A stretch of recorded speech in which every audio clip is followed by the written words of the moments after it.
Wars fans, you know there are just 356 days until Christmas 2023. Oh, and happy Lord's of Leaping Day to all of you who are still practicing the 12 days of Christmas celebration of the Christmas time season.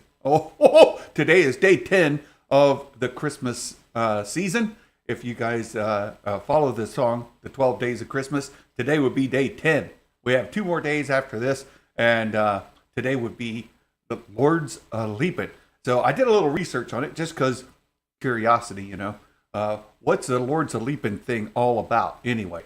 Well, it seems that the 12 Days of Christmas are really a way for people to remember some theology kind of stuff.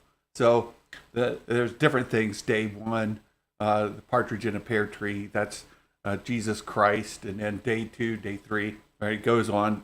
And day 10, Lord's Leaping, that's the 10 Commandments. Day 10, 10 Commandments.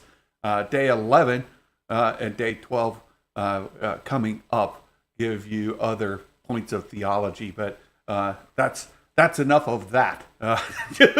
Just letting you all know sort of where that comes from. And by the Orthodox tradition, Christmas hasn't even been celebrated yet. That comes up on January 5th or 6th. So that's still to come. So if you're an Orthodox faith and you celebrate Christmas in January, that's still coming. So there's that. So Happy New Year, everyone. And it's great to be with you all today. There's lots of things going on in the world. And I just saw Mike Porter in the chat, and I have yet to get his dad joke queued up in the system. So you guys don't let me forget the Mike Porter dad joke at the end of the day. I saw it today, and it's fantastic. It's absolutely brilliant. Mike Porter absolutely starting the new year on a high with the dad jokes. And I thought I would share with you. Hey, there's Nikki. Good to see you, my friend. Oh, my goodness. Oh, and by the way, while I'm thinking of it, got a couple of Christmas cards to my public mailbox. I went and picked that up this morning. I'm expecting some shipments in there.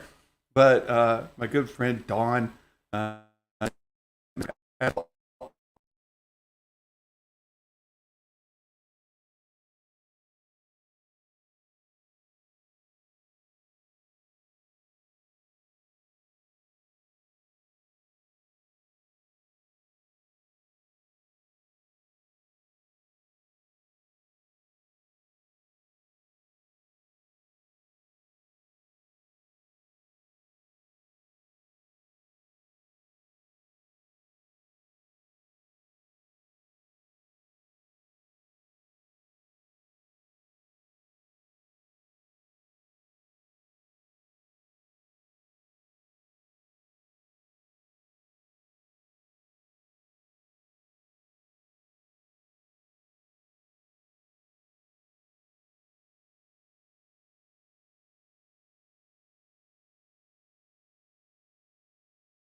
Oh, I'm back. No, no. Oh my goodness. The computer froze. Had to reboot and just getting everything back up. And Meg sabotaged the stream. I don't know what happened. I was getting started here. Things were going well, and then all of a sudden it wasn't. So let me get some things back up here to share with you all. And some fun things this season. We already shared about the 10 days of Christmas. Today, day 10. But I mentioned the other day that I got this Star Wars deck of cards. These are fantastic. They're sort of a premium deck. They're absolutely wonderful. And this was a gift I got from my wife. She got these for me as a stocking stuffer. And I wanted to share this with you guys because there's a couple of things in here. I don't know if you've seen this, but look, inside the flap, when you open it, there it is. Stay on target. Stay on target. These are absolutely beautiful. Dominic, I've been seeing you in there trolling about those football games. We've got to move on. Meg, LOL. I'm in the thumbnail. You are, Meg. We didn't get it cleared with you ahead of time if you were going to join us or not. So we went ahead and took the liberty of putting you in the thumbnail with the presumption that perhaps you'll be able to join. Same with Jason. I haven't talked to Jason yet this morning.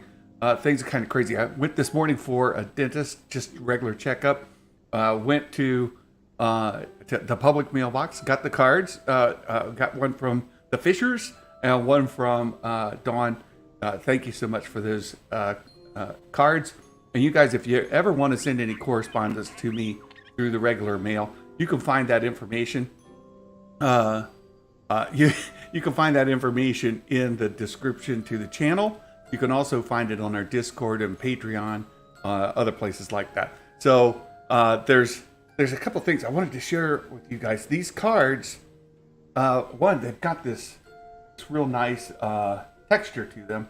I don't know if you can see the texture, but then like there's the Ace of Hearts, right? It's the Falcon, and then this is funny. You guys are gonna love this. There's the Joker. We got BB. There's Dio, right? Dio. There you can kind of see some of the texture in the gray there. So there's Dio, and the other Joker is BB-8. So there you go. Good fun for those of you who are not sequel fans. But there's more. Look there. There's the Ace of Spades. Nice X-Wing there. And then all the regular number cards are just regular number cards. Nothing special about them. But there's the Jack of Spades. Nice Boba Fett kind of thing. Queen of Spades. Now this is where I thought that the deck did a couple of things that I would have done personally, just a little bit different. So there you get Padme Amidala as the Queen of Spades. What do you think should be the King of Spades? Right? King of Spades, Padme Amidala, Queen of Spades. King of Spades should be Anakin, right? Should be Anakin. Well, it sort of is. Except it's Darth Vader. It's like, they kind of messed that up. So there's the spades. Diamonds, we've got the slave one, right? And then, hey, there's Meg. Hey, Meg, how are you doing? Not too bad. Good. Your audio is kind of choppy there, but maybe that's me. If it gets better. There it goes. Sure. Yep, better. Much better. Okay. Cool. So I just went through the spades. So I think they kind of messed up with some of these playing cards just because like the Queen of Spades was Amidala, King of Spades was Vader. And here again, you can see like there's a Jack of Diamonds, right? So that's great. You got our good friend Lando. The Queen of Diamonds then should be Jabba the Hutt. Yeah, not Rey, right? Like, that doesn't make sense to me. And then, King of Diamonds, again, King of Diamonds, Obi-Wan Kenobi. Or no, that's Luke. That's Luke from The Last Jedi. So if you're going to do... I think The Last Jedi is Nikki's favorite character. It is. Nikki, every time she gets the King of Diamonds, she gets really, really excited. The queen, she's going for that royal flush, she's like, oh, I've got Rey and Luke from The Last Jedi, loving that. It's her favorite film. Exactly, right? Nikki, slander. That's true, Nikki. I just fess up to it. Absolutely slander. But King of Clubs, Palpatine, that's quite fine. cool. I like that one. It is. Queen of Clubs, we've got, that's fantastic, Mon Mothma. She looks like the Wendy's logo. With the red hair. And then the Jack of Clubs. See, okay, so this is just messed up to me. Why is the Jack of Clubs Kylo and not the Jack of Diamonds, right? Like, Jack of Diamonds was, remember? Right? Lando. Jack of Club, it makes no sense. You guys think this through a little bit, They're really cool. This is a really great Bad Batch preview. It is. We'll get there in just a second. We'll get there one second. Do we know if Jason is joining us today? I don't know. He may be still sleeping. I'm hoping he'll join us because we've got his latest story. Yeah. King of Hearts. Right? Suicide King. There he is. I don't know why Obi-Wan would be the Suicide King, but there you have it. Queen of Hearts. Leia. Right? Great. Jack of Hearts. Now see, this one makes sense. Yeah. Han Solo. So you got Jack of Hearts, Queen of Hearts. King of Hearts doesn't necessarily make sense in that it was Obi-Wan. But, I mean, it sort of does. They're all original trilogy kind of characters. I mean, sort of. I'm just like, you almost had it.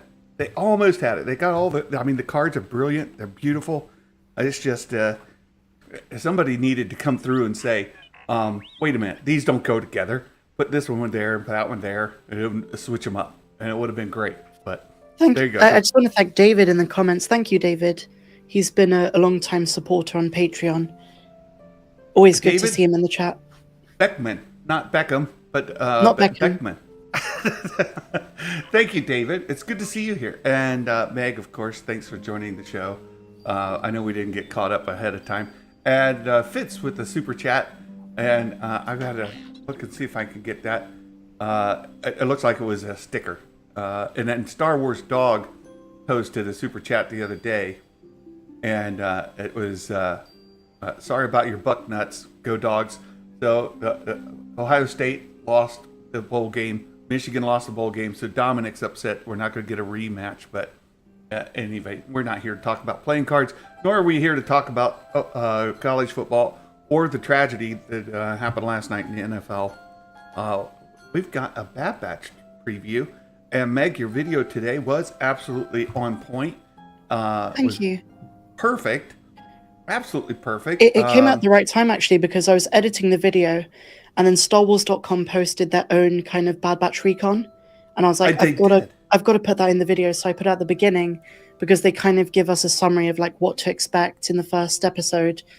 And they're kind of making a big deal of like the focusing on like the destruction of Camino. So we might see Crosshair on that platform. They did. I want to bring up that article because it is a really, really good article. At StarWars.com, they've got this recon, right? So everything you need to kind of get you ready for season 2. They do a real quick kind of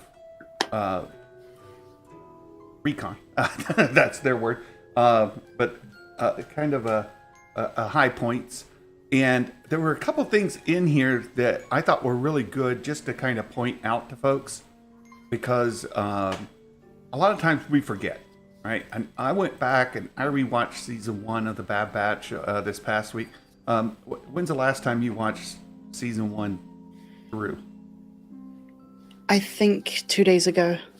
Yeah, because you want to kind of get back in the right frame of mind. What was happening in the story? What's going on?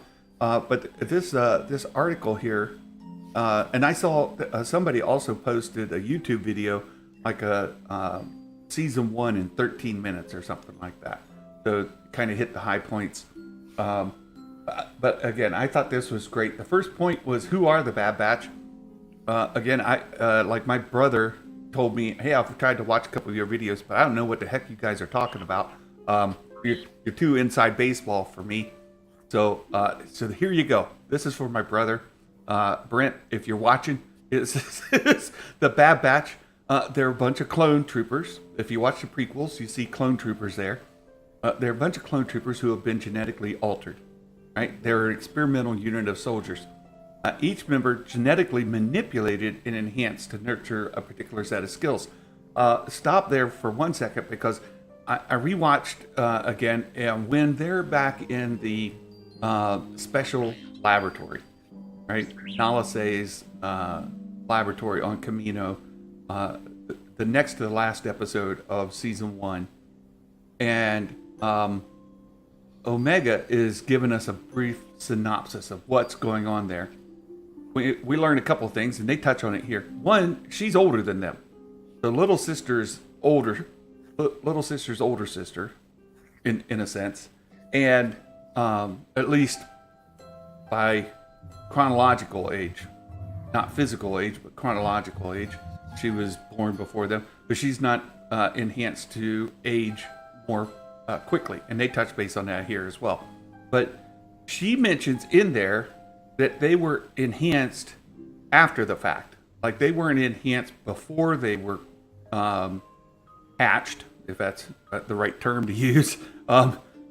They were enhanced after the fact. They brought them in and enhanced them in that lab after they were born. I don't know how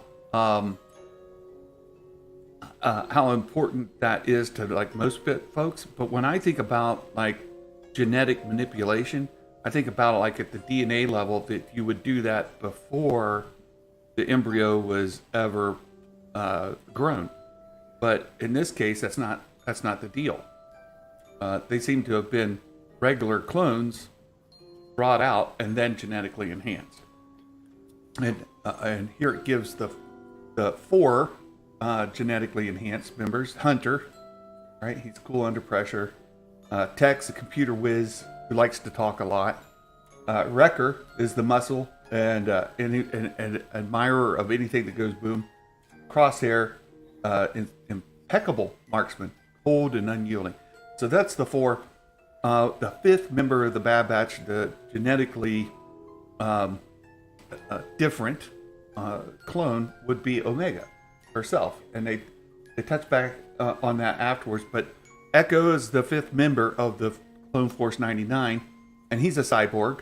He was altered after he was injured in the Clone Wars, so they add a bunch of cybernetics to him. He's a cyborg. If you think of like superhero shows you've seen or anything else, he's part man, part machine. And then you know what Omega, I think, Santa? Go They ahead. should have Ryan Johnson direct one of these episodes to do a retrospective mystery where, like, we find out that Omega was actually Boba, and then they swapped at birth. Oh, hilarious! I know. I see what you're doing there. I know what you're doing. You see a pot, you've got a stick. You're just stirring it. I've got to stir it. It's hilarious. I misread Planet Fitness's comment. He said new Bad Batch member should be Hondo. I read that as Holdo, because that would be really stirring the pots. That's right. That's right. Yeah. Because Ryan came out in an interview, talked about The Last Jedi and wanting how it should contextualize within the story as a whole and fit within a standalone movie itself and that kind of thing. And people are then taking that interview and using it for their own purposes, whatever that might be. So I see you. I see you, Meg. It's all good. It's all good. But here's maybe something that you would be willing to discuss further. It says Omega's newest member of the team, although she's technically the oldest, as assistant to Nala Se, she even witnessed her brother's creation. And again, we kind of picked up on that because she's wearing like the family crest of Nala Se there on her forehead. But says, Omega is unique among her brothers, not just because her aging is progressing naturally. She's also a rare, unaltered clone of Jango Fett. Now, there were some rumors that came out that said that she may be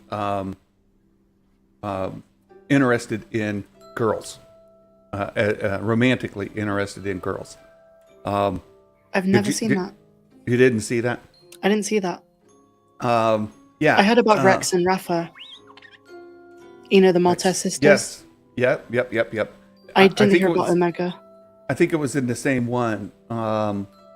She's romantically interested in, and they listed the name of the character, but it was a female character. Isn't she like 11? Something like that. Preteen. I feel like it's a bit too soon for romantic interests. Yeah, it's that would be. creepy. Yeah, I agree. I think anything that would explore a romance kind of thing in a preteen, it would be a little odd. Now, that's not to say that my girls, when they were growing up, or you see like videos of young girls or boys who say they've got a boyfriend or girlfriend when they're like 5, 6 years old. It's a different kind of thing, though, right? It's like they're a friend and they don't know what else to call them, so they're my girlfriend or they're my boyfriend, whatever. Kind of mimicking their older siblings or society as a whole. I think it would be a mistake to pursue that too far. Although they did a little bit with Ahsoka in the Clone Wars, right? She had a romantic interest of sorts. It never went anywhere. Do you remember that? Is that the guy from what's his name? He's like a royal. I can't remember his name now. I know who you're talking about, though. Yeah, and he was involved with Saul Guerrera's group, and they were training. And, Saul Guerrera's sister kind of had a crush on him, and Ahsoka also had a crush on him, and she was a little jealous of Saul's sister because just think the Bad Batch needs a romance story. It's such a crazy time in the galaxy. We have so many things to explore. I feel like it would just take away from the main, the main missions. I feel like they'd be doing the show a disservice. Yeah, the only one I could see is the one you mentioned before, like Rex and an adult, Rex or Hunter or somebody like that who has a romantic interest. We saw that with, for example, Cut LaQuaine, right? Cut LaQuaine fell in love with a Twi'lek, and he left the active military to get married and have kids. That's all fine. So I could see that happening with Rex or any number of other clones as we go through season 2. But I'm not really into seeing a preteen get into a romantic relationship. It's one thing if they've got a crush on somebody and it's a preteen crush. That's fine. Move on. But I wouldn't make too much of it. So, but the other thing that is around that, before we move on, is it says that she's an unaltered clone of Jango Fett. Now, one of the things that came up in season 1 was, well, she's an unaltered clone, but she's a she. She's not a he. Right? Jango and Boba being male, she's female, or at least identifies as female. Might she be a trans girl? You're not going to like my answer, Santa, but that's okay. She is. She is. I think she is. I'd love for her to be trans. I would love that representation in Star Wars. I definitely think she was born male. I feel like that's where they're going with it, rather than, you've really thrown me off with this love interest thing, because I don't want the Bad Batch to go down this route. Now I'm scared, because some of the reviewers were talking about, there's a couple of episodes which are really weird and a bit off-putting. And I hope they don't just explore Omega with some guy or whoever. That's just a bit odd for any character, I think, in Star Wars. It's not really what you'd want for the Bad Batch. It's not that kind of show. But if in live action, do it. Do it if Omega comes into live action later on. Yeah, I don't have a problem with whatever their gender or gender identity is, any of that, as adults in a storyline. Whatever. It's whatever. But I really think when you're talking about an animated series that are more geared towards younger audiences and with a preteen character, that it's a little out of place. Let's let them be a little older. Let's address this somewhere else. If she is a trans girl, I don't think the Bad Batch is the right place to explore that. It wouldn't I don't think there's well anything to explore. I think if she is trans, then that's just whatever she is, because the Kaminoans would have such advanced technology in terms of medical transition, if you want to call it that, or whatever. But I don't think it needs to be addressed beyond it just being something that she is. And I feel like they should just leave it open-ended. So if people want to read that into a character, they can. And I've seen a lot of LGBT Star Wars fans being really happy about interpreting Omega's character like that.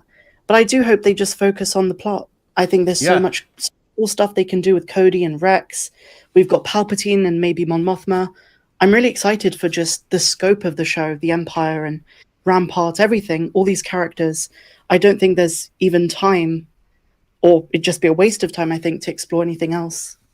I agree with you, and that's why I mentioned from the Clone Wars when Ahsoka had that crush on the guy. Like, you could see it, but it wasn't like the story. It was, you could see it, like if you were watching, and she moved on. It wasn't anything they focused on. It wasn't a whole storyline about Ahsoka's gender or sexual identity, relationships, romance, any of that. It was just sort of like it was there and we moved on. Gives you a little more insight into the struggle of being a Jedi and these romantic connections. And that was the context of it.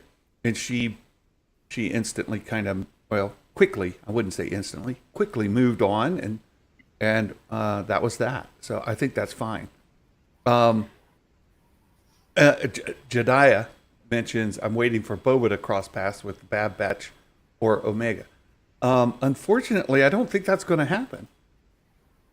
No. Right? Jennifer Corbett has said that they're on different paths right now, and that's not for season 2 to explore as far as Boba and meeting Omega, his sister, or having any kind of knowledge or interaction with her.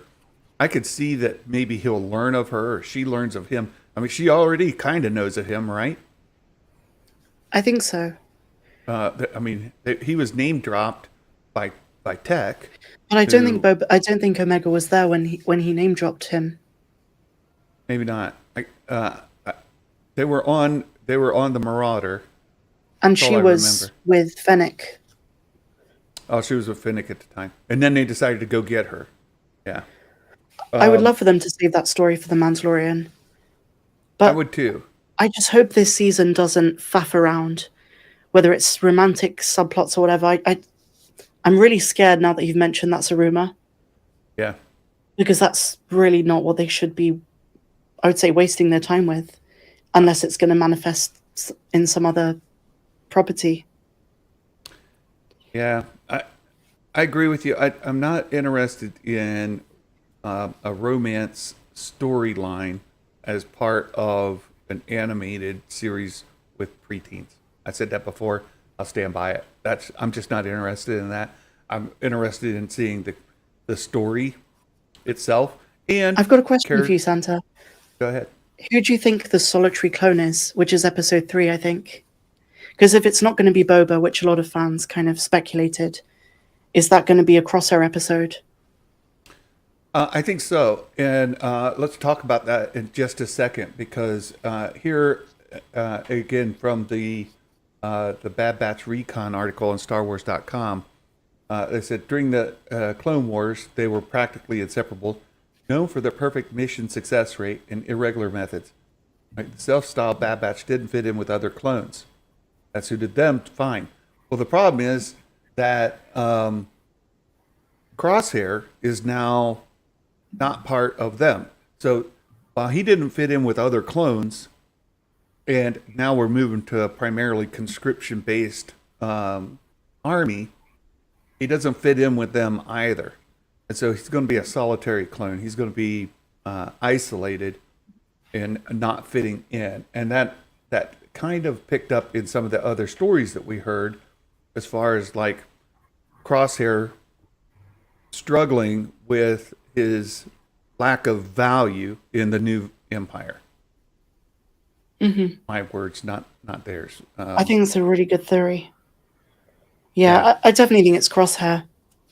I also agree with what Nikki says about love stories in the Clone Wars compared to Rebels. It worked in Rebels, and I don't think it's because it just existed. But Rebels did a great job over 4 seasons of kind of showing us the day-to-day of what it is to be a rebel as part of the Ghost Crew. And so them falling in love was kind of framed as like an accident. And it worked so perfectly. The dynamic of Hera and Kanan was always great. And then obviously the twist at the end with Jason Syndulla. Right. And Kanan having a son. I think that's the way to do it. I don't want them to just shoehorn in a preteen romance story. Right. Well, that's 2 things there. One is, Kanan and Hera were 2 adults. And secondly, when I went back and rewatched it, like the 3rd or 4th time, I started picking up, like right off the bat in season 1, you start to hear these nicknames they have for each other, like that are affectionate. And I'm like, wait, why didn't I pick up on that the first time? Well, it's because it's not a romance focused story. The romance just kind of happens throughout the 4 seasons, and it's part of their character.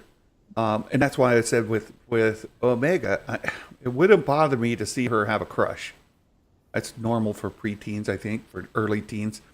But as far as a romance story, would not like to see that at all. You want to make it relatable for preteens, and certainly other preteens do have crushes on different, people in their lives, and that's fine. But I wouldn't like to see it explored. Let's let the story lead. Go back to Han and Leia, right? It was definitely part of the story, but it wasn't. It was incidental to, almost, right? Back with the original trilogy. Yeah. So, and without getting too derailed there, let's get back to this article. It says when Rex called on to help and rescue an old friend, Echo, Rex was impressed with their efficiency, and that's how Echo then became a part of Clone Force 99. It was back during the Clone Wars, and needed saved. Together with Captain Rex and Anakin, the Bad Batch rescued Echo. Echo found a new home on Kamino with the group.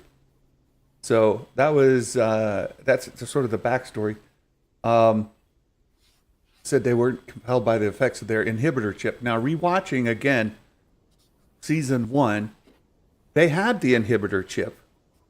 All except Omega. Omega does not have the inhibitor chip at all. The other 4 members did. And we see that through some head trauma that affects Wrecker, and it begins to take control of his actions. We also saw with Crosshair. Crosshair was being really obedient to Order 66 right from the get-go, right from the start. And in the end, or towards the end of season 1, Crosshair reveals that he had his inhibitor chip removed, quote, a long time ago. A long time ago. How long was it before season 1 started? Or do you think it happened after he left the Bad Batch? If it wasn't for Jen Corbett saying that Crosshair's chip really is removed, I'd be inclined to think that when they strengthened his chip, his loyalty, I think he misunderstood what was happening. He probably believed they're removing my chip. But that theory falls apart when Jennifer Corbett was like, no, he had it removed. So I'm really not sure when that would have been. I was going to go on the same thing because there is early in the season, Crosshair is his loyalty lies with the Empire, and they say, well, we can strengthen that loyalty, and they take him in and they seem to tweak the chip. So I believed at the time, and probably still theorized, that he did have the chip at that time, early in the season, when they strengthened his loyalty, that he still had the chip. They just kind of turned it up a notch, turned it to 11, so to speak. Santa, if you had to put money on one person dying this season, who would it be? Oh, Crosshair, a million %, right? Like, totally Crosshair. I think so. I feel as though if he defects, he's going to sacrifice himself. I agree with you. I think as he finds himself isolated amongst the Empire, and he finds himself struggling with that, that he's going to determine, I have to show this. Our friend Nerd Mafia sent me a link to one of his own videos. Let me pull this up. Okay, still working on it. This is funny. I put in Nerd Mafia, and it brings up the New York Mafia. No, different. Let's try this. Hold What's he been up to? I know. What have you been up to, my friend? So when Crosshair had his inhibitor chip removed, it's only a minute long. You're not going to copyright claim us, are you, Nerd Mafia? That might be his plan. Let me share this again. Let me share the audio and bring it up. Now, Meg, this is going to cause you to echo back. So let me play it, and then we'll stop it, and then we can chat about. Okay. We can chat about it. Bring it up. See what.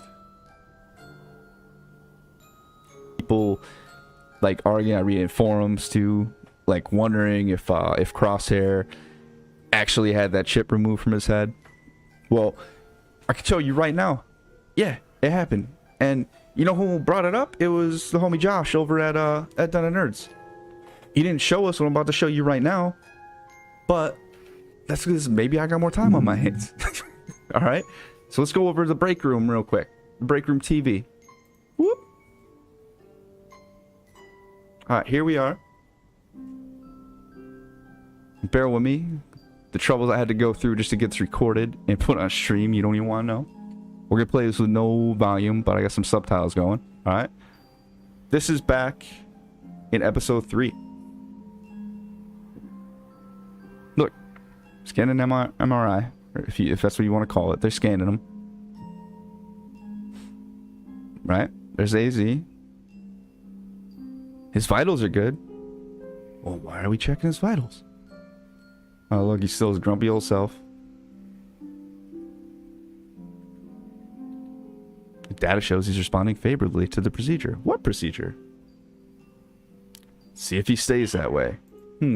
Why would he be saying that? It's like Josh pointed out. It's because he got the chip removed right there. There we go. I think that's the gist of what he's saying. Wait, is Josh a Bad Batch fan? I've literally never heard him cover anything. I don't either. I have no clue. But interesting theory. So that was the episode we were talking about having. Marvel version of the Bad Batch. we're talking about his why do I have this twice? I don't know. Okay. We were talking about when it was removed. Was it so our friend Nerd Mafia thinks he had the chip removed in that procedure when they were saying they were going to enhance his loyalty. Do you agree with him that it was enhanced at that time, or removed at that time, or do you think the chip was kind of tuned up that time? I think it was tuned up. Yeah. I feel like it may be when he had the side of his head burned. I think Matt Rissman posted the quote from the creatives in the comments. Yeah, he gave me the link to the article itself, so you can find it here on StarWars.com. Jennifer Corbett interview with the Bad Batch, and it's in this interview she confirms that that chip was removed. So you can read it right there. Let's see, let me just see if I can search for the. So there it is. Crosshair, now that we know his chip is removed. So this is Jennifer Corbett. The question was, I wanted to talk about what I think is one of the big themes. What is my purpose? How do you think the Bad Batch view themselves in their purpose? So he says, Crosshair, now that we know his chip is removed, he's trying to see if he really does fit in with the Empire. Yeah, we know that it's been removed. As far as any lie that he had it removed a long time ago, and they say when, I think it was after. So I disagree with Nerd Mafia as well. I don't think it was removed then. And we could probably go back and look closer, see if we see a scar from where it was removed. Normally, when they have the chip removed, there's a little scar left on their forehead temple kind of area right in there. And I didn't see it. So it doesn't mean it wasn't. It just means I didn't see it at that point. I think they just had it amped up. And then later, he had it removed after he had proved his loyalty. And they were like, okay, you pass. And he's like, okay, I don't need this thing anymore. So anyhow, that's my theory. And then where are they when season 2 begins? And you covered this in your video today, Meg. This is, again, this goes back to where they were in season 1. But it says, where is it? This is all going through season 1. But I'd like to go back to what one thing they didn't bring in here was Mount Tantus. But anyhow, it says, I think it was Brad Rowell the other day who said there's a connection with Dr. Pershing. So yes, we might even see him as a younger man without glasses. Yeah, like an intern, right? He Exactly. could be an intern, really young guy. You know, it'd be crazy, Santa, if Nala Se is alive in the Mandalorian. That would be crazy. My brain is like processing that right now. Like, what if we have only seen one of the cloners that Moff Gideon has, and then they just pull out Nala Se in season 3? That would be sweet. Or season 4. You're leading my brain on all kinds of different rabbit holes right now. Here it is. I want to finish this and then I'll go back to what you just said because now my brain's racing around it. It says Hunter, Wrecker, Tech, Echo, and Omega are continuing their adventures months after witnessing the destruction of their home on Camino. So we know some manner of months have happened since season 1, season 2. It doesn't say how many. I would guess it's been maybe 6, give or take. What are you guessing? 6 or like 18? What do you think? I think it's more like 6. Yeah. It says they're staying out of the Empire's watchful eye, running jobs, looking for a place in their new normal. There was another comment here I want to go back to because it says they barely escaped working with Crosshair to get everyone out. He decided once again to remain with the Empire, and the Bad Batch and their former squad mate parted ways with no enmity between them. I thought Crosshair still had a little bit of a beef with his brothers, while Omega's like, well, you're still our brother. Right? She's more forgiving, but I didn't take that Crosshair had no enmity with them anymore. Yeah, he seemed very reluctant to kind of reach out that olive branch. He was very resentful and he said, you know, you abandoned me. To him, it's like a personal vendetta. But I feel like he'll get over it. I think if the Empire treats him bad enough. Yeah. Well, and that's what I think too. So just to follow a couple of things that you mentioned, and I'll leave Sheev's comment up here. Good to see you, my friend. Thanks for stopping in. But what order to go in? Nala say in the Mandalorian season 3. Yes. I don't know. Maybe season 4 is where I do think things are going to culminate.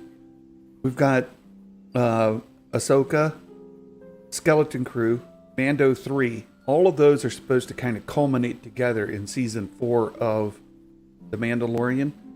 But from what I've seen in season 3 of The Mandalorian, from the leaks, rumors, and all of that, is that we're basically a reclamation of Mandalore. It's going to focus on Mandalorians coming together as a people, fighting back whatever the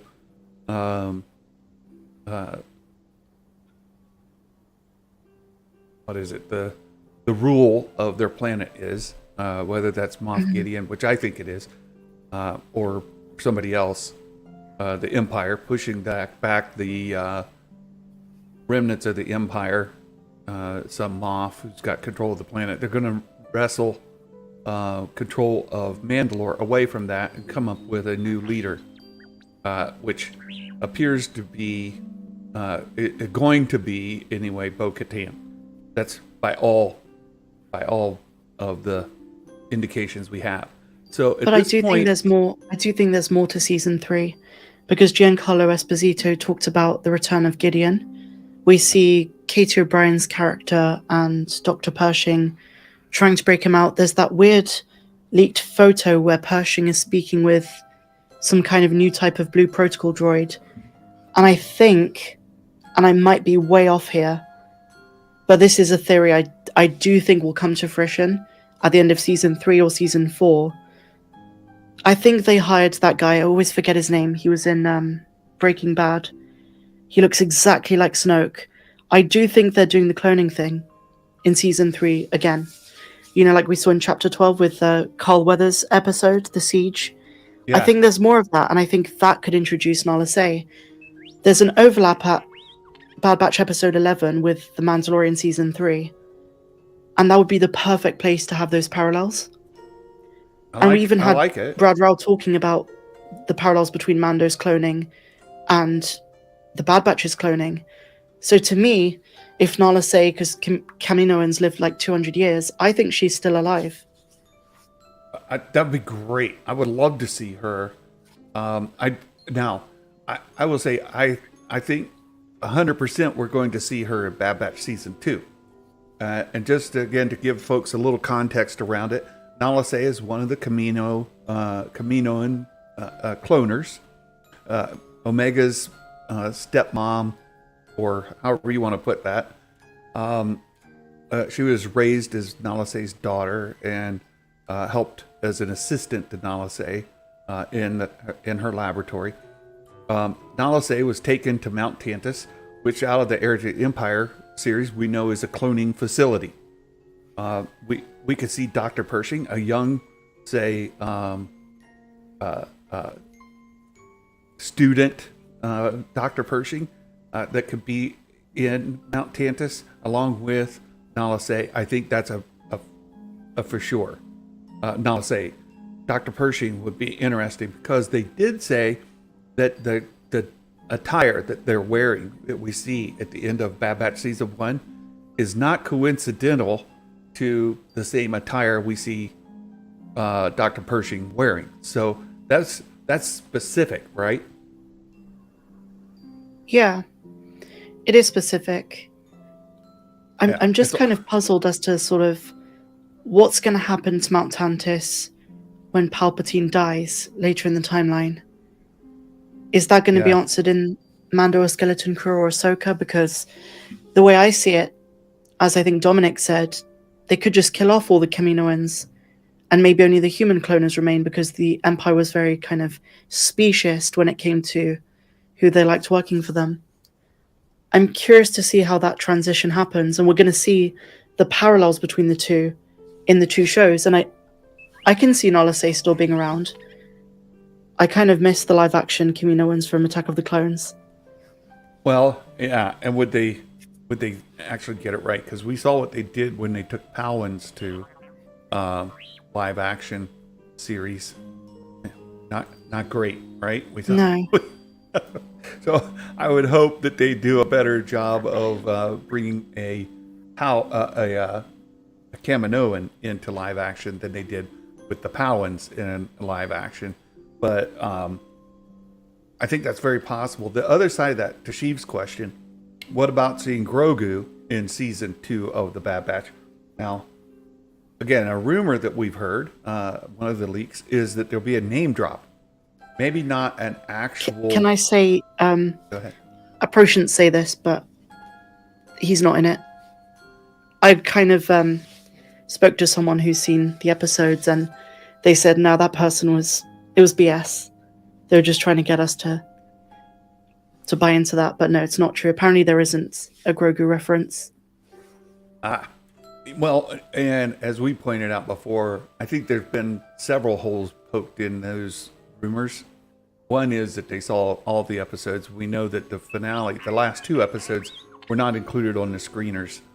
So if this was coming from somebody who had the screeners, which purportedly it was, they were erroneous in their own leaks because they didn't get those 2 episodes. And they mentioned something that would happen in the finale. And this fits with that as well. It's another hole in the story that they released in that. I think it was the same person, if I'm not wrong, that said we were going to hear a Grogu name drop. Yeah. Do you know why I'm relieved about that not being the case? Because the person who clearly made that up also said there's only one other Jedi apart from Gungi, which I don't think is the case. I mean, I've not seen the episodes, but to me, it sounds like you would expect quite a few more Force users. I think we saw Petro in the trailer, one of the Padawans with Gungi from the Clone Wars season 5. And I think I'm still holding on to my Luminara theory that we'll see her get arrested. So I do think it's going to be more than just Gungi as a Force user in this season. I hope so. I hope so. Like in season 1, we only had the very beginning, which was really, really exciting to see young Kanan Jarrus. But he was known as Caleb Dune at the time, but Kanan from Rebels, the Jedi Master who trained Ezra Bridger. Kanan, we saw a young Kanan as a Padawan in the first episode, but we never saw. I mean, we saw him or we saw his master in a maybe both of them in a hologram kind of thing, but that was it. We didn't see them anymore. We didn't see any other Force users. From season 2, we're talking about season 2 kind of preview. We know we're going to see Gungi, the Wookiee Padawan, and perhaps a couple of others. What do you think the chances are? Not only, we kind of talked about Grogu being another Force user. What about an Ahsoka? I don't think it's the place. Yeah, I don't either. Because they would have to wrap up that story arc in a way that's satisfying. And they're just going to leave more questions than answers. I think leaving Ahsoka out's a good idea because we have a lot of Ahsoka coming this year, hopefully, in The Mandalorian and in her own series. So yeah. I think no Ahsoka, personally. I agree with you. I don't think an Ahsoka makes sense. I don't think it fits. Let me ask another question. From season 1, we did see, and you already brought her up, Fennec Shand. We saw Fennec Shand featured in season 1, who captured Omega and was we learned she was hired by Nala Se to kind of rescue Omega. Mm-hmm. And when Nala Se learns that she's safe with the Bad Batch, as safe as that means, considering what they do for a living, Nala Se kind of called off Fennec Shand. Do you think Fennec Shand in season 2? I think so. I don't know how she'll play into it, but I think she'll be there, again, detached from anything to do with Boba, because they haven't met, as we've seen in the Book of Boba Fett. They don't meet for a long time, for a few decades. But I do want to say there's one episode that's called Entombed, and that has me wondering if that's going to be the Kenobi Jedi being put into that kind of Jurassic Park-like substance. Because in the Kenobi show, they called it a Jedi tomb. And it's called Entombed. And I think back to Kyle Katarn, who's a Star Wars YouTuber. And he heard something pre-Andor that one of those Jedi does show up in the Bad Batch. And I don't know if he was just speculating, but he mentioned that the guy with the furry coat, like the Soviet Union type big coats, is apparently in the Bad Batch. I don't know how true that is, but it wouldn't surprise me. It wouldn't surprise me either. I wanted to, since you brought this up, let me bring up the, you've mentioned this a couple times now. We do have the episode names. So let me share this again. So it starts with 2 episodes tonight. We get Spoils of War and Ruins of War. What do you suppose these episodes are about? I think I said in my preview video today that it's kind of contextualizing what the Empire's done, the state of the galaxy, how clones feel, how the Batch feels, and kind of showing us what the Empire's taken from everyone. I don't know if we're going to start at Sid's place or if we're going to start with the flashback, but I definitely think it's going to set the tone for what this series is about. And you can bet that Ruins of War ends with a cliffhanger. Yeah, you could. Yeah, I think so too. And I think that it's likely to be like mid-story when it starts. You know, in the trailer we see like Wrecker running with this. I got the package, and they're running away from those giant crabs. And there's a thing that could be where we start. Like they're just running. Yeah. We don't see them get put on that mission. We don't have any context around why they're there. It just picks up there, and they're moving on. I don't know that we're going to start with them on what was the planet that Ord Mantell? I don't think we're necessarily going to start on Ord Mantell or with Sid. I think that'll come later. They showed the crab scene, the full crab scene at Star Wars Celebration, and Tech is teaching Omega how to identify Imperial ships. Yes. They're kind of just chilling at the Marauder, and then By the way, and then the chase sequence happens. I've got it around here somewhere. My Army manual on enemy ships. I guess I should show that sometime because they do have, it's part of military training where you get, it's almost like these playing cards, you know, where you got different ships or different tanks or different helicopters, and you identify them. And so that fits in perfectly with what they would be teaching Omega as well. And I think it could start from there. The other question is in the post-credit scene in Bad Batch Season 1 is where we see Nala Se taken to Mount Tantus. Do you think we see Nala Se or Mount Tantus in these first 2 episodes? Maybe briefly, but I'm going to say no. They're really saving that for the penultimate episode, The Summit, which is basically describing that facility on Wayland. I do have to run, Santa. I'm so sorry to cut this off short, but I do have to go. Oh, thank you so much, Meg. I appreciate you dropping in. It's been great. We'll talk to you later. Thank you, guys. Take care. So I'll pick up where Meg was just talking. I agree that I don't think that Mount Tantus will be in these first 2 episodes. I don't think we're going to follow up on that. I think it will come later. Let's just take a look at the other episode titles. So we know the first 2 have to do with Spoils of War, Ruins of War. We're just going to pick up in the middle of it. Baymax there. The predictions game. I'll bring that up. And he put the links in the chat. The links to the prediction game are also in the description of this video. They're also posted on Twitter. They're posted in YouTube. They're posted on Patreon and Discord. So you guys play along. It's a lot of fun.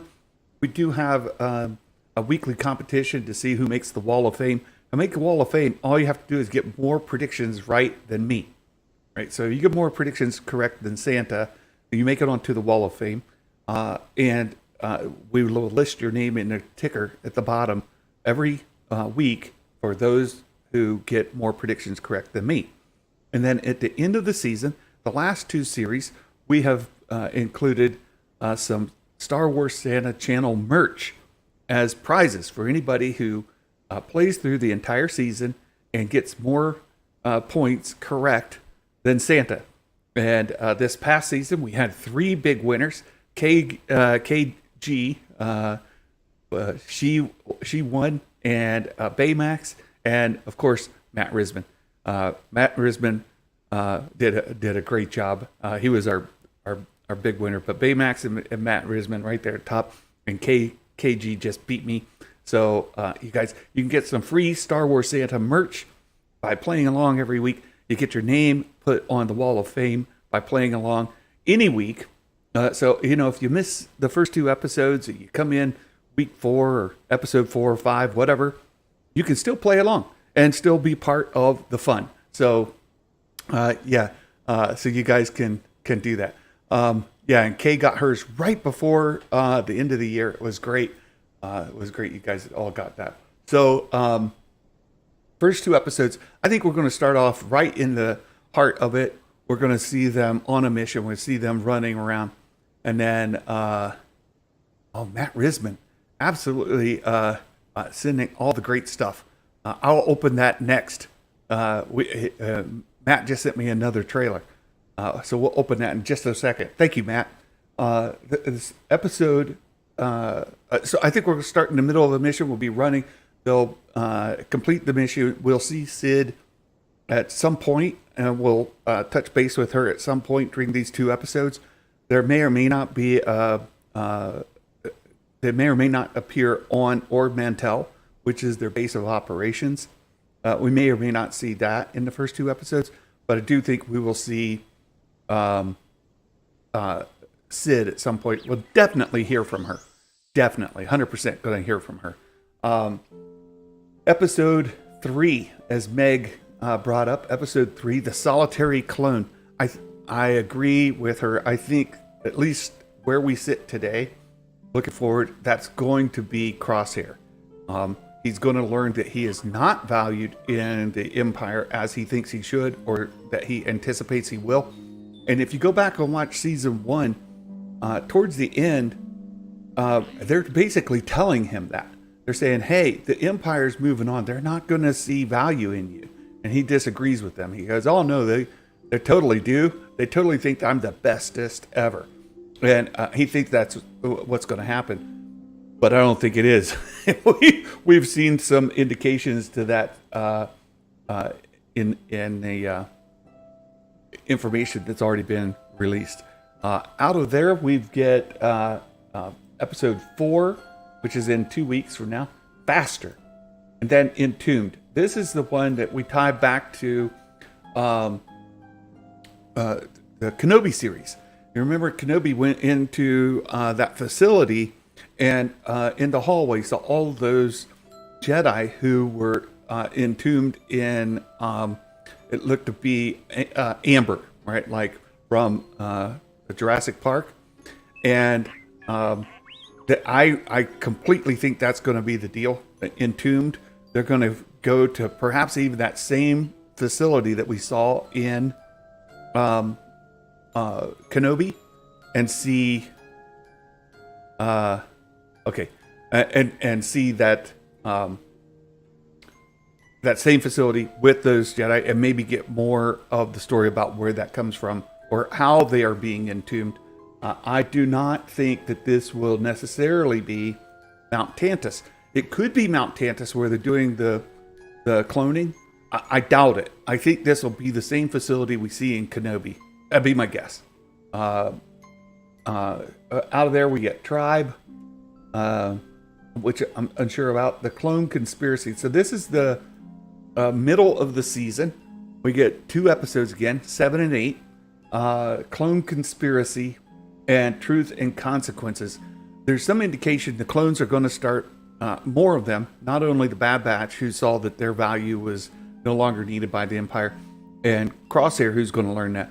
I think lots of other clones are going to learn this as well, that they're not being valued by the Empire, that their role as they've known it to this point is done.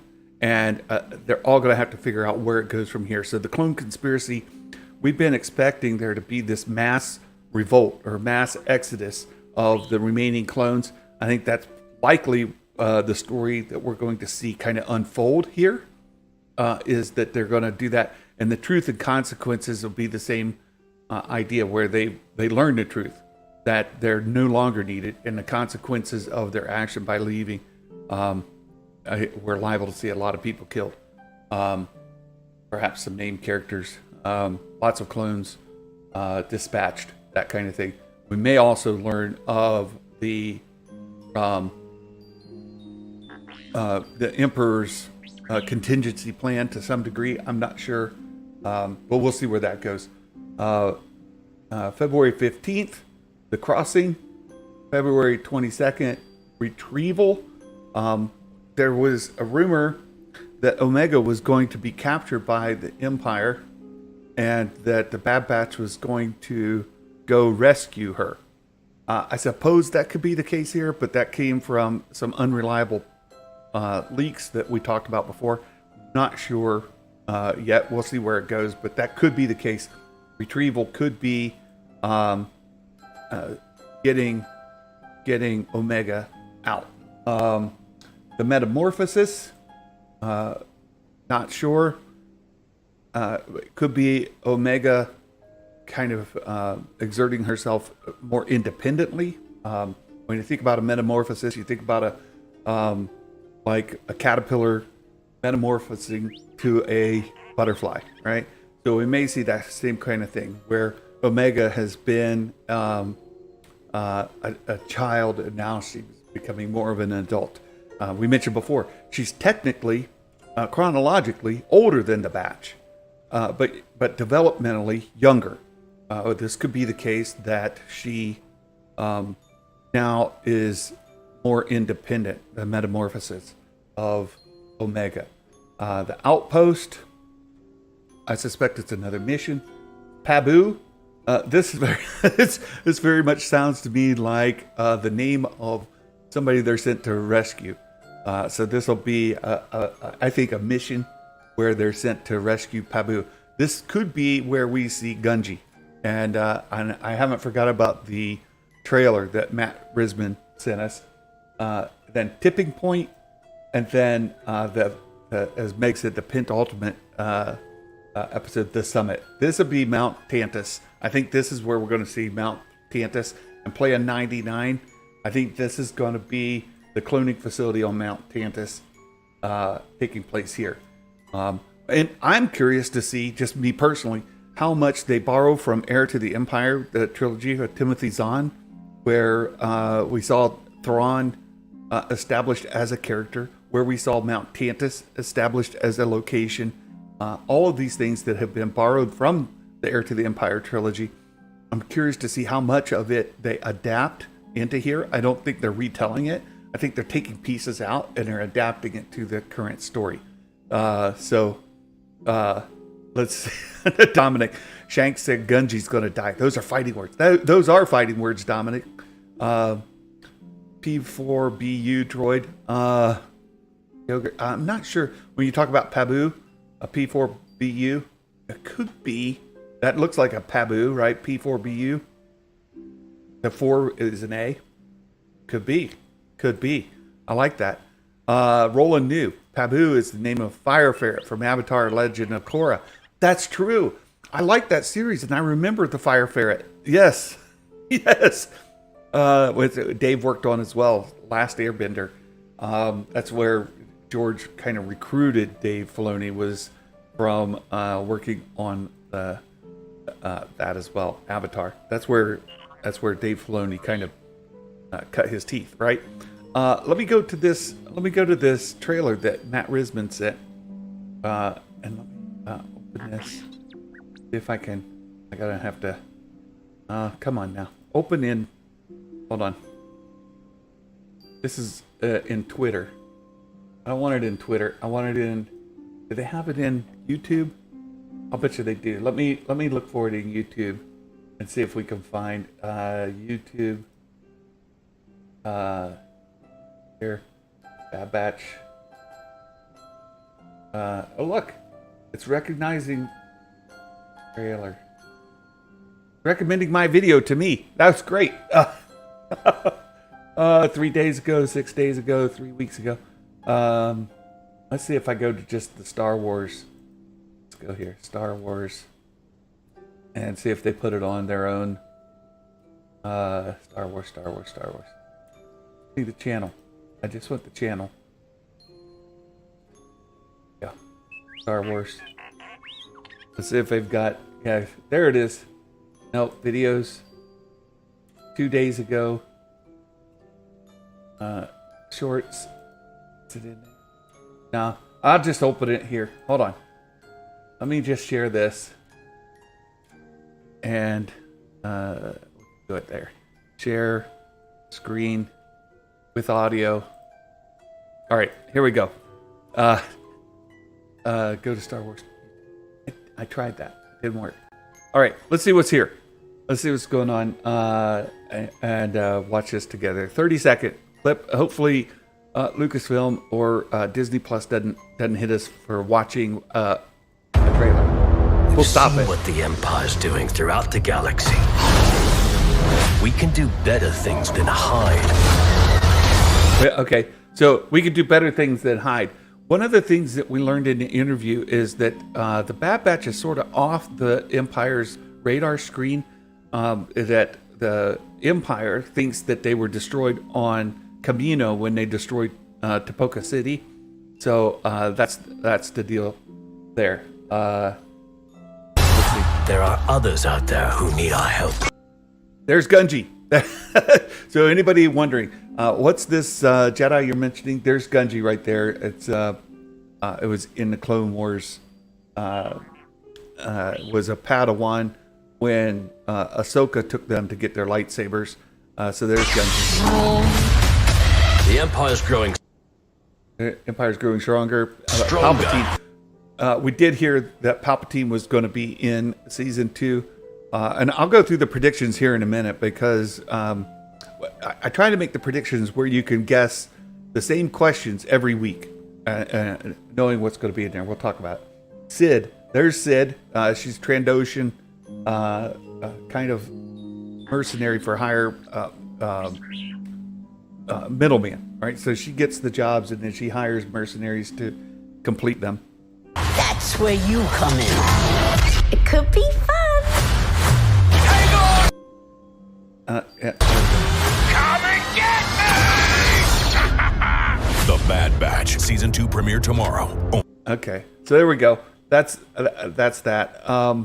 Let me open up the trailer, or I mean the predictions, so you guys can see what I'm talking about. When we did the predictions, I tried to make them so that you can answer the same questions every week. And let me open them here. We'll go through them together. And why I asked the questions, because I think it'll help you in answering them. Yeah, Dooku's place is in it. A lot of people have noticed that. We're going to see, again, from Tales of the Jedi, we saw that as well. So we'll see Dooku's place. Let me share this again. So this is what the predictions look like. It's the same questions each time. And you can see we ask, what's your name? You can put in, the title you go by, or your channel name, whatever that is, and then Sid sends the Bad Batch on a mission. As I mentioned, they tend to work for Sid. In season 1, we see that Omega actually pays off the Bad Batch's debt. They don't have to work for Sid anymore. They can freelance on their own, and so. The question, will Sid send the Bad Batch on a mission? Well, we saw her in the trailer. We know that she's sending them on missions. They're doing it for income, not for debt, which is interesting. Ord Mantell, that's the place where Sid resides. That's where her office is, and that's where they met her. That's been their base of operation throughout season 1. So I'll put that on there as well. My guess is in episode 1, we'll not start on Ord Mantell, nor will we start with Sid sending them on a mission. They will be on a mission from Sid, and they'll report back to her, and we may visit Ord Mantell after they complete the mission in episode 1 or 2. So that's why this comes up as a question. Will they get sent on a mission? If they've already been sent, past tense, right? This is sends, right? She says, go do this, not we're doing this, right? Because doing is present tense. Sends is future tense, right? So to stop any arguments, that when they're on a mission, if it starts with them on a mission from Sid, that means they're on a mission from Sid, not right. That would have happened in between. So that's how that would work out. We visit Ord Mantell. They'll have to go there to visit Sid, presumably. The Bad Batch visit a new planet, first time in animation. That's on there. Sid and Omega. I think more likely Sid and Bandana. Right? Sid likes to call all the Bad Batch by nicknames. So maybe Sid and Hunter have a little romance going on there, you know? The Bad Batch visits new planet, first time in animation. Hunter, so we put each of the Bad Batch members sort of with what they do, right? So Hunter goes undercover, goes in stealth mode. Wrecker wrecks something. Tech says something techie. Echo has a new attachment or enhancement. New is the key word there. New. We see something different than he's used before. So that's just an Omega fires her crossbow. Those are the 5 members of the Bad Batch. 9. Someone's killed. Named or unnamed character. So just somebody is killed. We saw a lot in season 1 of them stunning. And you'll see question 10 is someone stunned by a blaster. So stunned and killed, 2 different things. So we give you the opportunity on question 9 and 10 to guess those. 11, the Havoc Marauder crashes or is in need of repairs. That was a common theme in season 1. Not every episode, but it happened several times. The Havoc Marauder was damaged in the course of events. And that's where that question comes from. The Bad Batch, or the Batch, right? Fight or wrestle with a monster or creature. Like they did with Moochie, right? Moochie was the Rancor that they rescued. Will they fight or wrestle with a monster or creature? Not that there's a monster or creature in the episode, because we could see a little a creature skittle across the screen. They actually have to interact with it, fight or wrestle with it, right? So not like I see a critter skittering and I shoot it. That's not fighting or wrestling. That's shooting, killing. So there you have it. The Emperor and or Vader appears or is referred to by name. I borrowed this from the last series we watched, Andor, because we know the Emperor is going to be in at least one of the episodes, presumably several. And this question, Kay, another Emperor question. This was hilarious because Kay got burned on this really bad in Andor because it was like no, and then in one episode they got the Emperor was mentioned like I don't know 100 times. No, I exaggerate, but like a half dozen times, and Kay said no, and of course then she got burned on that one. So. That happened. But look, you can get a question wrong and still win, as Kay did. The next, bounty hunters pursue the Batch. So this is where we could see Fennec, or we could see my favorite, Cad Bane, show up. I don't think, as we mentioned before, in the interview we saw from Jennifer Corbett, we don't expect to see Alpha, right? Omega's brother. We don't expect to see Alpha and Omega. Alpha being, of course, Boba Fett, right? We don't expect to see Boba Fett, but we could see We could see Fennec. We could see Cat Bane, or perhaps other bounty hunters. So bounty hunters pursue the batch. 15, a named clone. Cody, Rex, Gregor, etc. Not Echo. So I was specific about that because technically Echo is a clone, right? So obviously not a member of the batch. A named clone. Talk with the batch. That was important that I put it in there as well. So if you see a clone, let's say they show Rex and Gregor in an episode, and Rex and Gregor are doing a thing, but they don't talk with the batch, then the answer is no, even though they were in the episode. So they have to talk with the batch. That happened in season 1. Rex did talk with them a couple times, different episodes.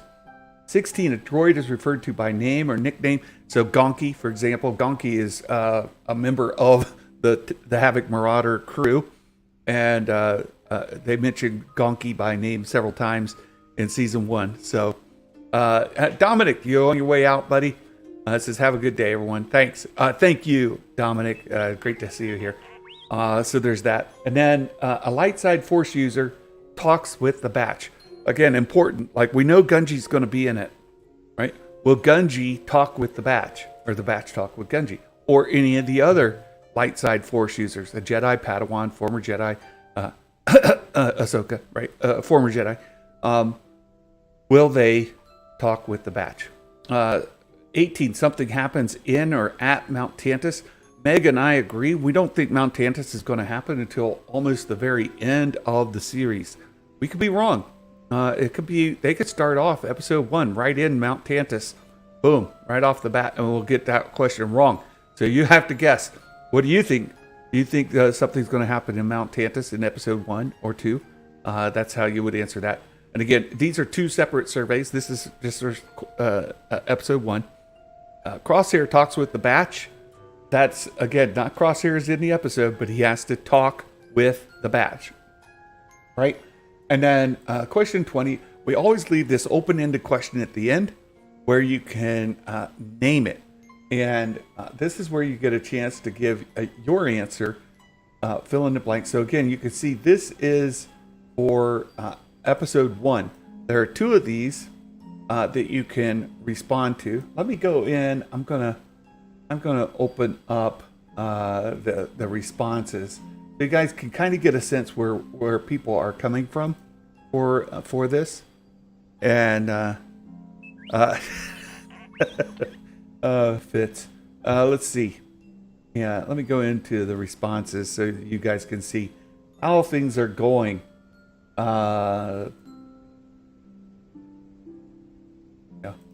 We have 23 responses.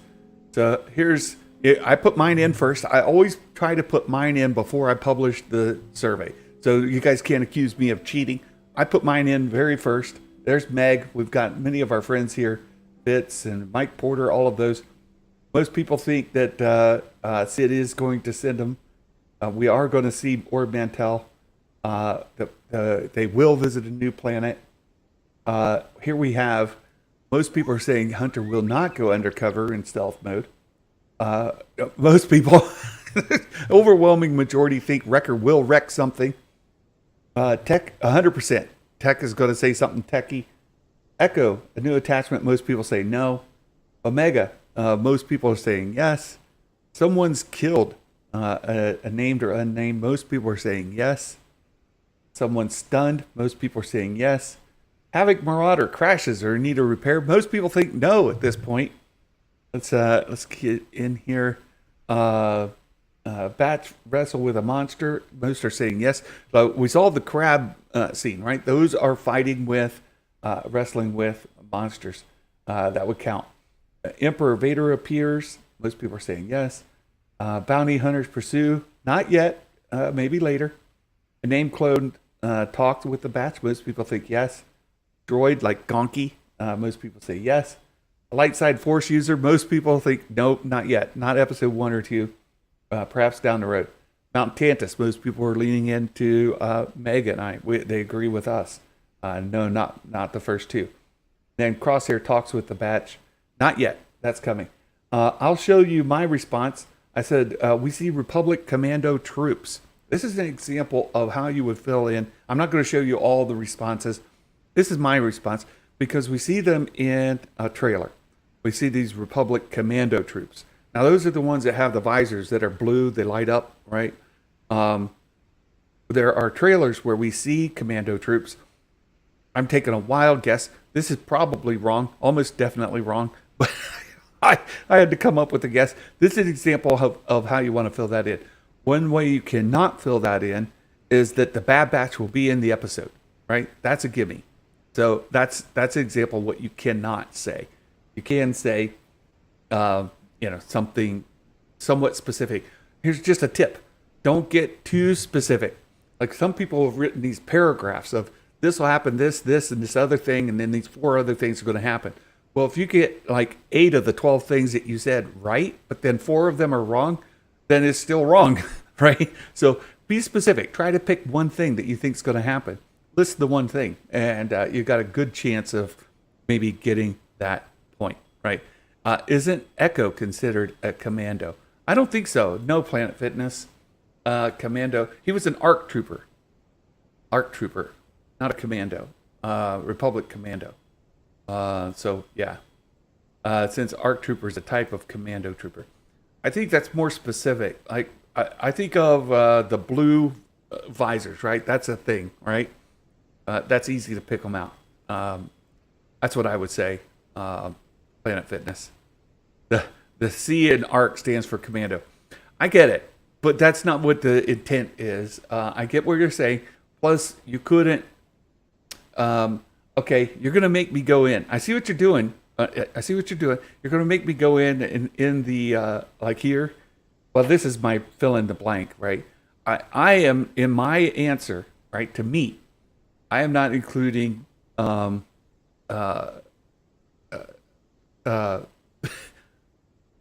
Echo in that.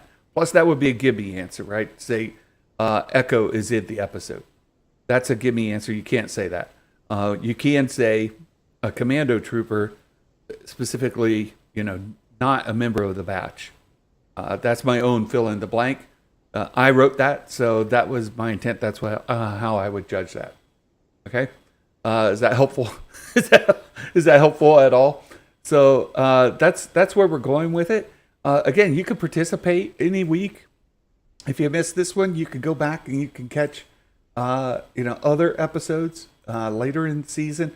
You may not be in the line for the grand prize at the end, right? If you make it onto, you get more correct than Santa, you get the prize at the end, some Star Wars Santa merch.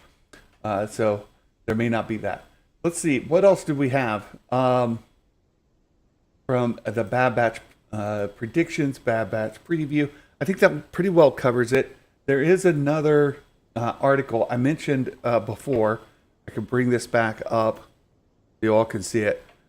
This is an insightful article. It's on StarWars.com. The creators of Star Wars, the Bad Batch Season 1's biggest moments and what's next.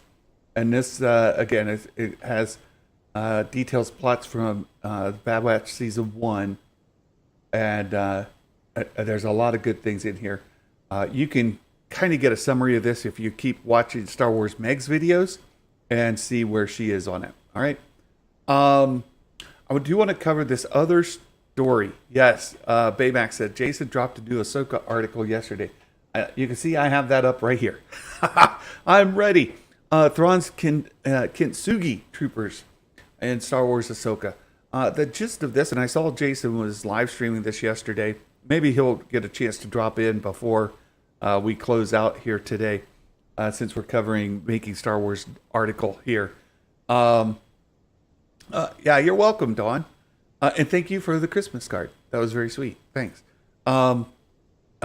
We've got Thrawn's Kintsugi troopers. The reason he calls them Kintsugi, right? He does have some spelling issues in here. There are a couple typos. If Jason, if you're out there, you're awake. There's a couple of typos in here as I was reading it this morning at the dentist office.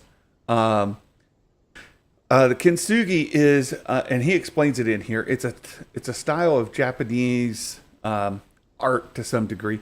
Am I too late to do the predictions? Absolutely not, Vanessa. You can get those in anytime before the episode actually airs tonight. So there's 2 forms, one for episode 1, one for episode 2. Make sure you fill out both. And you could get those in anytime before the episode airs tonight. You miss if it comes in afterwards, I will not count them. So there you go. The kintsugi is a style of Japanese art, if you will, where they would repair artwork with precious metal, say gold, silver, something of the like. We saw in episode 9, Rise of Skywalker, where Kylo Ren took his helmet and repaired it with Saracen iron. And this is one of Jason's spelling errors. He's got too many S's in there. Saracen iron. Jason was maybe perhaps calling on his inner Trandoshan spirit. So Saracen iron. Too many S's there, Jason. But it's that red iron that was used to weld his helmet back together, to do those repairs. So so there's Dale, I'm holding out for last moment spoilers. Normally my friend Baymax does that. He waits till very last second to put his in as well. And so you're more than welcome to do that. Just don't miss it. Don't be late. So we have Saracen iron, the red iron used. Ahsoka is going to use that. The Ahsoka series is going to use that same aesthetic. The stormtroopers are imbued with this gold kind of like that broken armor welding that you saw in Kylo's helmet. Those veins of red that went through there. They're going to be imbued with gold veins throughout their armor. Now, it's unclear to me, and this is something that I see Jason kind of picking up on. Jason has sources, right? Jason has sources. What's I'm unclear of is if that gold was imbued in there like a lightning strike. And in my brain, when I see it, I think perhaps it's like the Night Sisters or these dark sisters from the new space zap these stormtroopers. There could be a whole battalion or platoon of stormtroopers, and these Night Sisters or whatever, they zap them, right? Like Palpatine and his Force lightning, and they use that to strike down all these stormtroopers. And in that process, that zapping, that could be imbued with that. It may not be shattered and then put back together. It could be that's the remnants of the being zapped. Right? Does that make sense? Like they get zapped, it leaves those marks on the armor. Not that it was split apart and they were dead and then they raised them from the dead. Although that could be the case, right? We could have an undead army, but that's the aesthetic they have. It says stormtroopers have been destroyed, their armor obliterated, and then it's put back together, right? So they're golden cracks, they're yellow veins running through their exterior.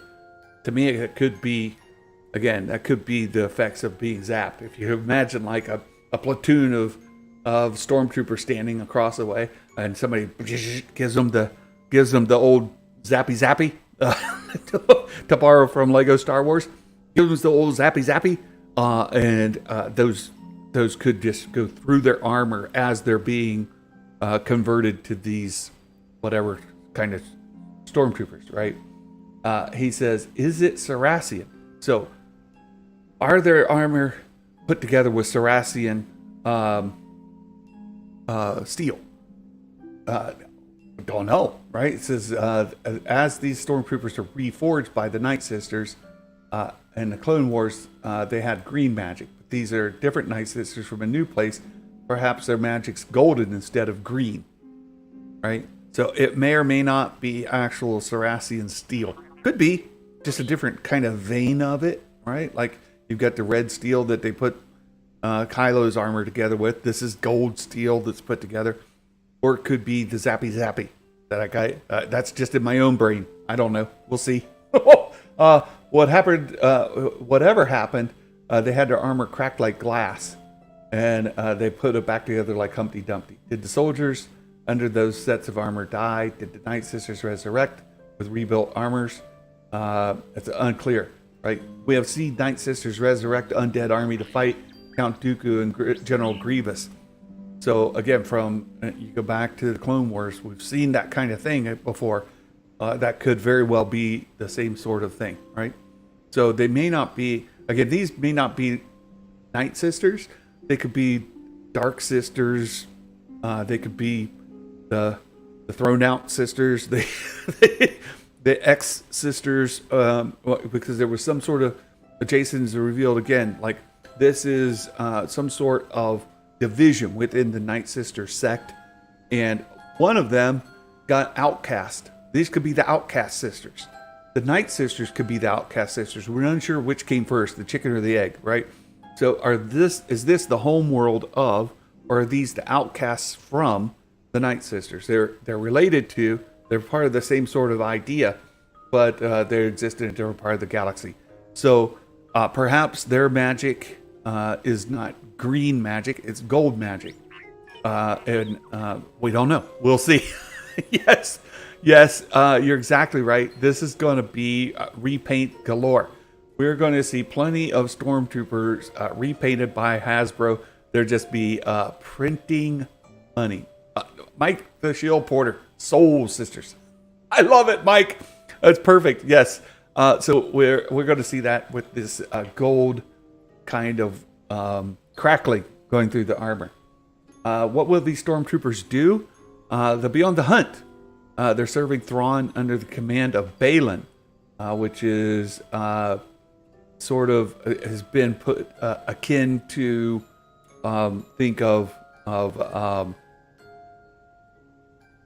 my boy from the prequels, Dooku, Count Dooku, right? Gold diggers. There you go, Nerd Mafia. Balin is akin to, let's say, Count Dooku.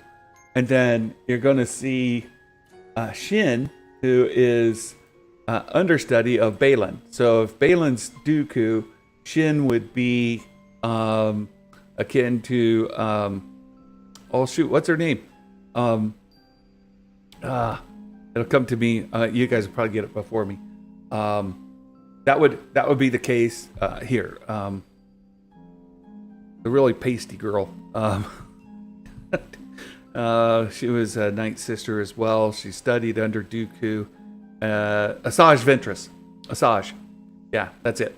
So if Balin is Dooku, Shin is Asajj, right? That would be the relationship there. And we would see this red lightsaber Shin, think Asajj, right? The visual of a new evil Force user, right? Yeah, Roland got it.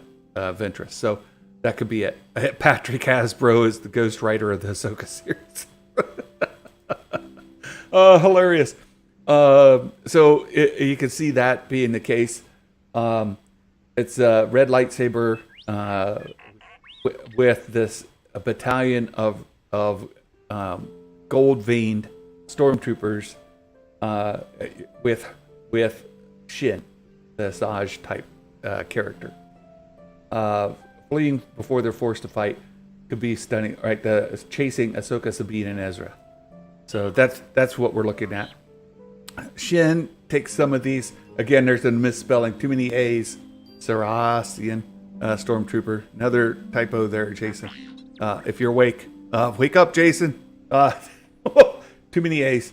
As she hunts Ahsoka, Ezra, and Sabine. They're reunited. They had to face off against these stormtroopers.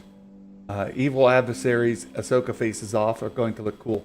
Shin in her armor, and he says, I'm saying too much. So Shin apparently has some armor of her own that's quite specific. We'll see. Excited to see that with a battalion of these Kintsugi stormtroopers. I think that's a nice term to use until we learn, is this Saracen armor or not? Is it magic imbued? Is it Night Sisters troopers? What's the case? We'll find out. And then on the Chimera, right? And again, the Chimera is not new. We saw that in Rebels. The Chimera was introduced in Heir to the Empire. Again, it's Thrawn's Star Destroyer. The Chimera, that Star Destroyer will be there with Thrawn, these Kintsugi troopers, and the like. So that's Jason's story on the Ahsoka series. It's exciting stuff coming. Very, very exciting stuff coming. You guys, the Queen of Diamonds. If you guys missed it before, I've got these fantastic Star Wars playing cards. Right, they're premium cards. They're absolutely gorgeous. And the Queen of Diamonds. Right here's the, like you can see, got this gold inlay on them. They're textured. But there's the Queen of Diamonds. There it is. There it is. Very funny. Very funny, my friend. Anything else, you guys? Take a look at the chat here. Going extra long today. I am. Is Balin just the new Paleon with a new name? Oh, so there are some theories tying into Heir to the Empire. Paleon, I gotta remember Paleon, with a new name. I'm not sure, Baymax. I think this is, again, way I described it before. It's closer to a Dooku Ventress situation. I would look at it that way, as a new Dooku. Balin, new Dooku. Shin, new Ventress. And with her being with them being from this area, that may be the case, closer. And it could actually be closer to, since these are like night sister, night brothers, they could even be Zabrak kind of looking. I doubt it. I have not heard anything about a Zabrak looking like Maul or the other dude. Yeah, don't forget your dad joke. I've got the dad joke, Mike. I've got it. Thank you very much. I keep forgetting, so that's good. Roland, I didn't know they made a gold pack. I have a blue and red metallic one. I haven't opened it. It was a little stocking stuffer a few years ago from my mom. Yeah, this was a stocking stuffer from my wife, and it's absolutely brilliant. I love it. Yeah, it's a gold pack. Star Wars playing cards. They're brilliant. It looks fantastic. Here's the power of the dark side, and then the other side is May the Force be with you. There's the premium playing cards, and then I love when you open it. It says "Stay on target." There it is, right there. Stay on target. There you go. They're great playing cards. Anything else? We'll do the Mike Porter dad joke. Give you guys a chance here. This is, I think it's absolutely brilliant. Here you go. Did you know that Grogu has a pet cow? Yeah. Its name is Grogu. Gromu. Mike Porter dad joke. Absolutely brilliant, Mike. I love it. You did a nice job. Nice job, my friend. Guys, make sure you follow Mike Porter on Twitter. I've got his link to his Twitter page in the description here. Appreciate it, Mike Porter. Gromu. I want to open one of the packs. Not sure if I want to open the red or blue. That's a question. That's a good one. Well, and as I pointed out with these gold ones, they do include the sequel era, prequel era, and original trilogy era. But the combinations don't make sense to me, in that they kind of are random. Just doesn't fit. I'm curious if the red and the blue also include sequel era or not, and if they make more sense with the face cards than these do, because these don't make sense to me. I showed you guys the Ace of Hearts, I think it was, right? The Ace of Hearts, yeah. So this, again, Ace of Hearts right there is the Falcon. Right, it's the Falcon, Ace of Hearts. But then when you get to the face cards, the Jack, Queen, King of Hearts, they're not the right ones. Where's my? I'm missing. When I put these down, I didn't keep them in order. Right. So where'd it go? Where am I? I'm missing a Jack of Hearts here. Let's see. Find it. Jack of Hearts. Where are you? What? Where'd it go? Let me. There it is. So there we go. Ace of Hearts. Let's just do this, right? This is actually, this isn't too bad. The hearts, they kind of got right. Ace of Hearts, Falcon, right? King of Hearts. We get Obi-Wan, right? Our Suicide King. That's Obi-Wan from original trilogy. Queen of Hearts. I get Leia, right? And then the Jack of Hearts. So this is the one that makes somewhat sense, right? You get Han Solo there. Nice job. And there you can see the texture of these cards. But what, like the others don't make sense to me because they just don't match up. They're kind of messed up. All right. What else? Boba's a Jack. Yeah, he is. Just to kind of go back through here. Jack, Queen, King. Where's my Ace of Spades? There it is. All right. So Spades. We did Hearts. We'll do Spades. Spades, we got an X-Wing. Right? It's a brilliant card. Looks great. And then King of Spades. Again, I don't know why it's with the X-Wing. Because we have an Ace. Ace of Clubs. Right? Look at that. Ace of Clubs.